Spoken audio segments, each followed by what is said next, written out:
Yo, what's happening, Raider Nation? It's your boy Soto here. You know what it is. Raiders versus the world. Talked about the team that the world loves to hate, your Las Vegas Raiders. Okay, normally I don't give two craps about what anyone thinks about the Raiders. Normally.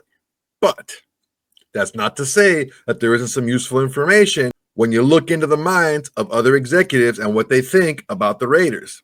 Now, they're not in the meetings and they don't know the plans moving forward and all that stuff. And they don't have like the intimate knowledge of the players and the coaching and all this stuff. They don't have all that information. But from a surface view, there's a good look at what things look like around the league. The rest of the league was pretty accurate about the Raiders in 2023 and 2024. They say things don't look good. The running back class doesn't look great. The offensive line doesn't look good. You know, Minshew's a backup. Aiden O'Connell's a backup. You know, what's going to happen? Their best player is Devontae Adams, and he doesn't really want to be there. And this is all stuff that was kind of floating around the league. And we were kind of like either heads in the sand about it or just kind of like, we can push through, you know? Combine that with all the injuries, and you get what happened in 2024. So I think it's a useful exercise to take a look at what the rest of the league is saying about the moves the Raiders have done in 2025. We're going to take a look at that. But before we do, I want to make sure everyone please like, comment, and subscribe to this video. It's absolutely free. It's a great way for you to support this channel. And it's the absolute bare minimum you can do to support this channel besides doing nothing and just watching the video, which of course I always do appreciate. All right, guys, let's get to it. Okay, there's no surprise that everything starts and ends with the quarterback position. And that's the first area of focus from execs from other teams. What did the Raiders do with the quarterback situation? Now, they tried to tell us last season, the whole Minshew AOC thing just wasn't going to work out. There wasn't enough talent there. And let's just face it, there wasn't. Got a couple of guys who were just made to be backups, trying to be a starter, and we all had high hopes and everything was cool, but it just didn't work out. But that's a completely different story of what they're saying this year about the acquisition of Geno Smith. One exec even went so far as to say the acquisition of Geno Smith gained them 3 more victories. Not just now, but even last season. If we would have had Geno Smith instead of Gardner Minshew as our quarterback, we would have won 3 more games just with Geno Smith himself. That just goes to show you not only how important it is to have a good quarterback, but how much better the league sees Geno Smith of a quarterback as Gardner Minshew. And in turn, Aiden O'Connell as well, because they kind of saw Aiden O'Connell and Gardner Minshew as the same guy. I know we think Aiden O'Connell is better, but he's not Geno Smith. Now, this is a quote from an executive. He said, getting Geno was as good as they could have done in their situation. They aren't getting a quarterback they feel confident in where they're picking at 6. They get a guy who has won. So I don't think that the execs are very high on anyone that can be available to the Raiders at the 6th pick overall. But you have to take a look at it from this perspective. Not only are the Raiders greatly improving their quarterback position over last season, but also coaching, head coach, and offensive coordinator, and they're getting a 6th pick overall. So this is almost like, for whatever reason, like Geno Smith was hurt last year, and a team with a good quarterback gets a high draft pick.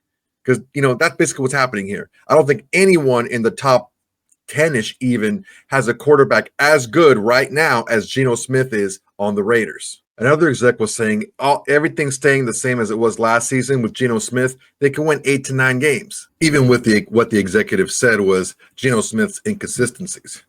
I mean, the most inconsistent that I've seen Geno Smith in his game has been in the red zone, and we kind of already covered that. He didn't have a run game. He didn't have any protection. The previous 2 seasons in Seattle, he was superb in the red zone, so I don't have any issues with that. Now, this is just offensively. I don't think anyone's really touched on the big gains we're going to have defensively. And here's some more. I don't know if the rest of the team is going to be reflective of Geno's ceiling this year, but I think they will win 8 to 9 games, even if they are good around him, because of his inconsistency. That's what they're saying. That goes up if they can build a top 5 defense, and that it is. If they can build a top 5 defense. Okay, Jack Jones has this little thing going on, whatever. Okay, I'm not too worried about that. The other guys that we lost, yeah, there's some good players there, but ultimately they were on a bad defense. And even though they played okay, they weren't like game changers. The guys we got back are pretty much the same guys at much cheaper rate. And we're building around the way we want to play, especially in the secondary. On top of that, we still have a few spots available for maybe an addition or 2 on the defensive line. Look, this defense is going to look a lot different and a lot the same if you can do that at the same time. What I'm saying is the guys that we lost last season that are coming back this season are almost like getting free agents back because they didn't really play last year. Malcolm Kusa didn't play last year at all, so it's almost like he went to another team and then came back again in free agency this year. Christian Wilkins barely played, and he's going to come back, so we're going to get the fruit of that free agency contract. Adam Butler is back again, as well as Maxx Crosby. It's almost like a whole new defensive line as opposed to what we had on the field last season. That's going to make a huge difference. I'm telling you guys, the way Pete Carroll likes to run his defense, it's going to be a lot of pressure and a lot of ball hawking in the back end. Now, what does that spell? That spells bad news for the rest of the NFL. No, I'm just kidding. That's from the Bad News Bears. It just means it's going to be a whole different ballgame defensively than what we've seen in the past. All right, now it comes to a more interesting thing when it comes to what the execs think about the Raiders. It's the contract going up with Geno Smith. Now, this was right before the contract was executed for his extension, but this is what they had to say. An exec questions the need for a long-term deal, suggesting the Raiders could use the franchise tag twice instead of committing a high salary amount like $45 million a year, advocating for a year-to-year approach.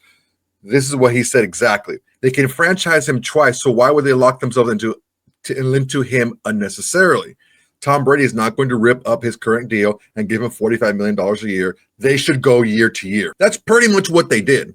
Okay, this contract, and I outlined it in the previous video, but his contract for Geno Smith is really only a one-year deal. Okay, he's getting $40 million this year plus $18.5 million for next season, but that $18.5 million has another $8 million that kicks in after the third year of the league year. Now, if they cut Geno or trade him or whatever, they still owe him the $18.5 million, but that's all they owe him, and they're free and clear because the third year of the contract is completely non-guaranteed. Okay, so they pretty much have a one-year deal for Geno to see what he does, and if he doesn't work out, they can just move on to someone else.